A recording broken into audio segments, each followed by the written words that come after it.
Wa, hein? Je suis Biram Daabey, je suis député mauritanien. Je suis le président du mouvement ERA.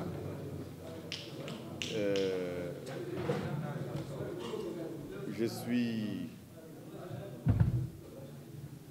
le porteur du projet de l'opposition virile et vigoureuse mauritanienne qui a subi des fraudes systématiques pendant les 3 dernières élections présidentielles. Mais ceci ne nous a pas empêchés d'être toujours en position de force. La CENI qui est inféodée au pouvoir dit que nous sommes à la 2e place, mais le commande des Mauritaniens savent que nous avons gagné ces élections, surtout l'élection de 2019 et l'élection de 2024. Ce sont des élections qui se déroulent toujours dans la répression, la fraude et le refus pour les Mauritaniens de voter. Les Mauritaniens qui sont censés voter pour l'opposition, par exemple, il y a 300 000 Mauritaniens habilités à voter et qui ont les cartes de vote, les cartes, pardon, de pièces d'état civil, pièces d'identité qui vivent au Sénégal, mais notre diaspora au Sénégal est privée du droit de vote, est privée de bureau de vote. Vous en êtes témoins, vous les Sénégalais. Et tenez-vous bien, le président a déclaré avec son équipe qu'ils sont victorieux à l'élection présidentielle parce qu'ils ont eu 400 000 et quelques voix, bien qu'ils privent 300 000 Mauritaniens au Sénégal de voter. Ils privent autant de Mauritaniens, des centaines de milliers en Europe, en Amérique et dans le reste de l'Afrique, en Asie et sur tous les continents. Les Mauritaniens sont privés de voter. Les Mauritaniens aussi à l'intérieur du pays sont privés de voter.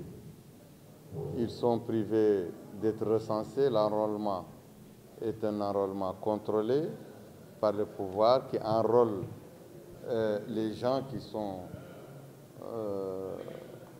inféodés dans le parti au pouvoir.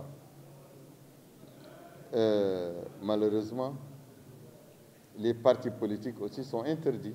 Les partis politiques d'opposition démocratique sont forts, comme le parti RAG, notre parti, qui est interdit depuis plusieurs décennies parce que c'est un parti qui est capable de mobiliser, qui est un parti fort, qui a pu vraiment motiver l'adhésion massive et la mobilisation massive. C'est pourquoi le pouvoir manipule la loi des partis et il autorise les partis qui sont faibles, qui n'ont pas d'adhésion, qui n'ont pas de présence au sein des populations.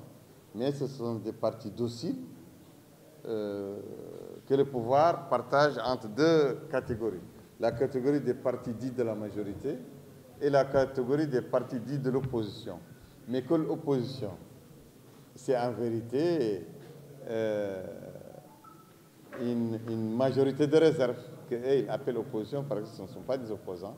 Et les partis véritablement opposants et mobilisateurs sont totalement interdits. Et ceci aussi, le code électoral est un code entre les mains d'une seule partie, les gens du pouvoir, qui le manipulent à leur guise. Eux seuls ont accès à la liste électorale, eux seuls ils ont accès au recensement. Ils enlèvent et ils mettent ce qu'ils veulent, et c'est au prix de ces manipulations, de la fraude, de l'intimidation et même au prix des vies humaines. Parce que pendant les élections présidentielles 2024, les populations mauritaniennes ont été révoltées par l'ampleur de la fraude. Et ont été révoltées par la déclaration que le président actuel Ghazouani est gagnant. Alors qu'eux, tous savent qu'il n'a pas pu mobiliser, qu'il n'a pas pu vraiment avoir l'adhésion des populations. Il y a les jeunes qui ont manifesté pacifiquement un peu partout, dans toutes les villes, et ces manifestations ont été matées dans le sang.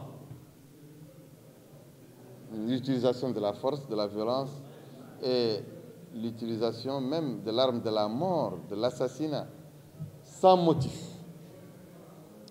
Et voilà, le pays aussi est gangréné par la fraude, par le vol, par le détournement des deniers publics, par le pillage des richesses du pays au profit du clan du chef de l'État et de ses proches. Et dans une impunité totale. Et c'est pourquoi moi, j'ai toujours mon bâton de pèlerin. Moi, en tant que candidat des Mauritaniens, les Mauritaniens se sont regroupés autour de moi. Tous les Mauritaniens, parce que le gouvernement, le pouvoir, a tenté de diviser les Mauritaniens en incitant les uns et les autres au racisme, aux confrontations raciales, aux divisions raciales. Mais les Mauritaniens ont compris que c'est une politique de diviser pour régner. Maintenant, toutes les ethnies mauritaniennes sont unies dans un seul projet démocratique, républicain, unitaire. C'est le projet du Parti RAC, le Parti de la réforme et de l'action globale. Et notre parti qui est toujours interdit, et les Mauritaniens veulent, coûte que coûte, obtenir des élections libres et transparentes pour pouvoir créer l'alternance. Les Mauritaniens veulent l'arrêt de l'impunité, des assassinats, veulent obtenir des assassinats politiques, de l'arbitraire politique. Ils veulent l'arrêt des assassinats à base ethnique que le pouvoir orchestre. Ils veulent l'arrêt aussi de la pratique de l'esclavage ancestral et antique et de la violation des droits des gens considérés comme esclaves par les gens qui détiennent le pouvoir en Mauritanie. Et les Mauritaniens veulent se moderniser et sortir de l'ornière. Ils veulent sortir de l'anti